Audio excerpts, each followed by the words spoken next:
สัพเพสังฆาปะลัปปตาปัจเจกานันจะยังพลังอะระหันตานันจะเตเชนะรักขังพันธามิสัพพะโสอวตารนะสำเร็จแล้วโมสำเร็จแล้วพุทธสำเร็จแล้วทาสำเร็จแล้วพระสงฆ์ทุกรูปนะครับมาลงทะเบียนมารับทำเป็นความสะดวกในประตูพุทธนั่นเองและประตูเมโทรนั่นประตูสะดวกในการทำข้าวของนะครับสมเด็จพระสงฆ์ทุกรูปเลยนะครับขอกราบพระบิดาเข้ามาในโรงโบสถเลยนะครับคณะกรรมการโยมพร้อมเนอะโยมมือทวีไทยเล็กน้องทวีไทยเล็ก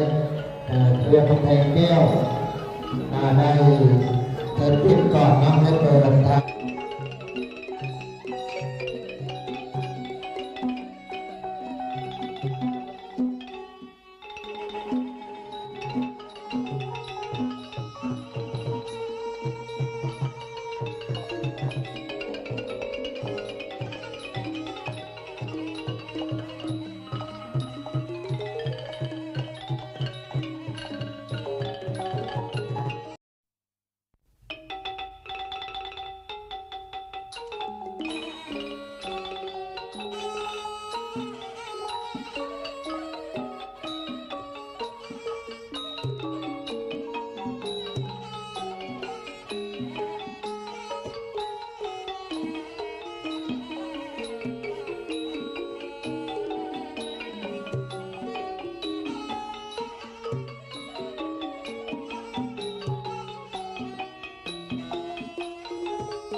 การที่เราซีมาส่วน2ของรถนะครับ2จบที่2ที่มองท่านสาธุพร้อมกันนะครับ